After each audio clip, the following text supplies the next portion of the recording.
let me just go. Let's just quickly look at 7 ways in which we can gain clarity around our purpose. I just downloaded it from somewhere.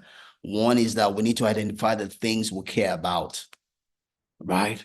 There are some things you care about. You didn't formulate it. Somehow your heart gravitates towards those things. Don't forget your purpose, your calling was put there before you came here. God had a good work, then created you. You are shaped to fulfill that good work. So there's something deep inside of you. You did not come into this life with the ability to do the work, but you came here with the gifting to do the work. So there will be a natural affinity to the things that are in line with that which you are called to do. So one of the ways you find your purpose is know the things you care about. Know the things you care about. Someone like me, I care about knowledge. It's important to me. Clarity is important to me. That's why I'm a teacher. 1985, I believe, 85, 86, I having gone through time of confusion coming to faith, I told the Lord, I'm going to help other people not to go through the same confusion that I went through. And I've been through all the confusion time, depression there and there. If you see me teaching with confidence, it's because I've been through some circumstances, going through hell and not stopping in hell, but walking through hell and coming out gives me a level of confidence. I have experienced life. I've not necessarily seen everything. I'm not God, but I've seen some things enough to give me clarity, strength, and confidence. I am not naive when it comes to some issues, the issues of life. One of the ways you get to understand, your purpose is the things you care for. It's a bit of a pointer to what your purpose or might be, right? It's important to me when people get things right, do the things right or not. So it's easy for me to know that I'm called to teach, right? You reflect on what matters most to you. When you reflect on the things that are most important to you, it helps you. It tells you, it gives you a bit of a pointer to what your purpose might be.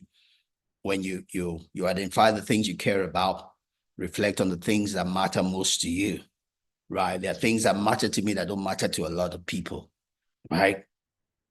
The way people do things on the internet here, that's someone that walked up a pulpit just because someone's phone rang. That's important to me. That shows my immaturity.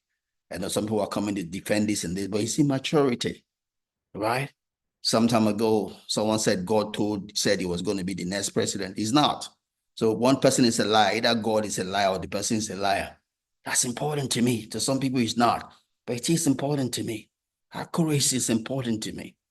Using the name of God is important to me, right?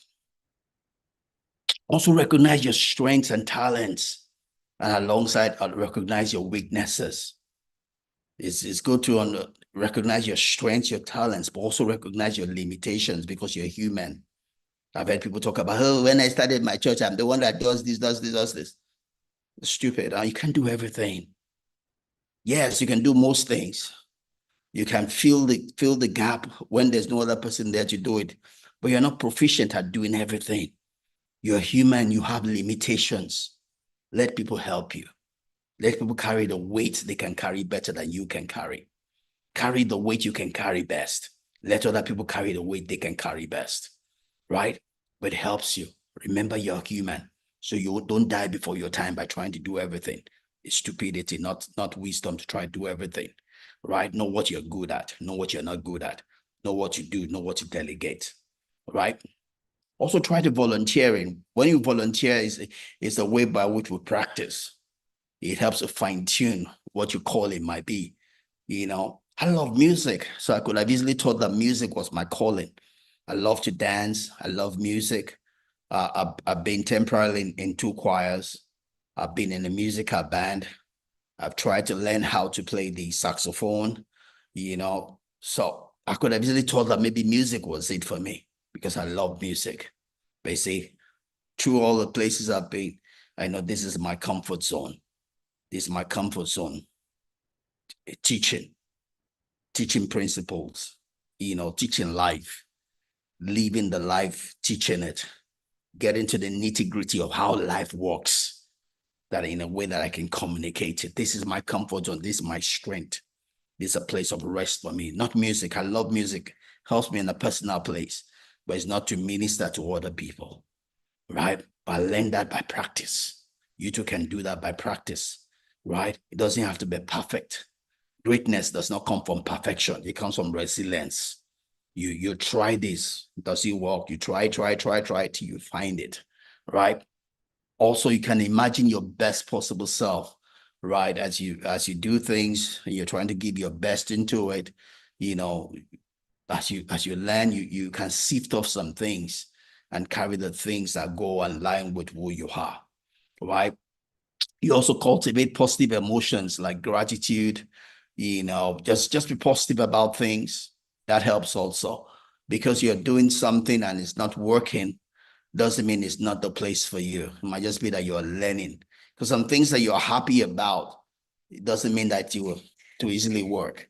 Today I do things with so much ease. I guess my wife doesn't tell me, but I know she's surprised because she sees how I can move from one thing to the other. I can be doing my office work. The next second I switch into a prayer meeting. I lead a prayer meeting. After the prayer meeting, I can just switch into my business, and I do all of that with ease. And I'm sure she's amazed, right? But I wasn't born that way. Don't tell her. I wasn't born that way. It's by practice. It's by practice. When you do something often and often and often, it becomes second nature to you. It becomes something you can flow into easily. For me, everything I do is a preparation for the next message. This time I'm sharing with you right now. I'm preparing for the next message I'm going to have. The next talk I'm going to have, which will be tomorrow. I have a prayer meeting tomorrow. I'm going to be sharing some things. Everything I'm saying here is preparing me for that message. Everything I do prepares me for the next message. I'm always ever ready. I tie everything together. No part of my life is secluded. When I'm walking on the road, I'm exercising, I'm meditating, I'm preparing for the next message. So it's easy for me to flow. But it did not start in one day.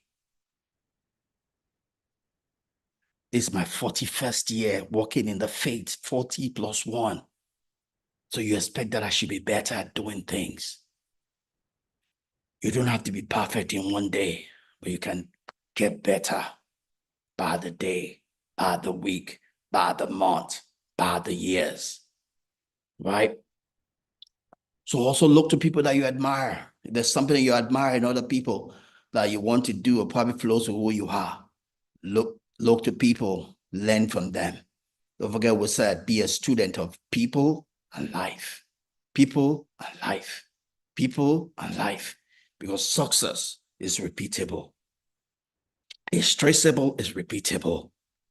If you can learn the principle that is working in someone's life, you can apply it to your own life and to work. If you like Steve Jobs' success, you can learn the principles that made him successful. If you apply the same, it will work for you. If you like Jeff Bezos' success, you can learn from him. If you like Elon Musk's success, you can learn from him. If you like whoever you like, just learn the principle that is carrying them. Learn the laws, the philosophies that's carrying them, and you can be better than them. Isaac Newton would say, I have gone further, right? I have seen further, I've gone further because of the shoulders of the giants that have gone before me that I sit on. You can sit on the shoulders of those that have gone before and do better. You can learn from other people. You can learn. You don't have to repeat their mistake. They have already paid the price for you. They have made mistakes for you. You can take it from where they are and go further. Do better than them. They are not your limitation. They're your starting point. Right? That's why the first commandment with the promise says, honor your father and mother. Honor those that have gone before you. Take their rags and run with it. Says the promise is that you will live long. Not just that you will live long, you can do better than them. You don't have to reinvent the wheel. You don't have to make the mistakes they've made. Take the lessons learned and run with it. Right? So in closing, we'll look at it, these three quotes here in closing. It's man cannot endure his own littleness unless he can translate it into meaningfulness on the largest possible level. Right? Your smallness becomes big when you use it to be a blessing. When you use your little, it becomes much. Look at that little boy, 5 loaves and 2 fishes. There remained 5 loaves and 2 fishes in his hands. But when he gave it to be used, he fed 5,000. Your little becomes much when you use it to be a blessing. When you come alive and be a blessing to yourself, be a blessing to others, your little becomes much, right?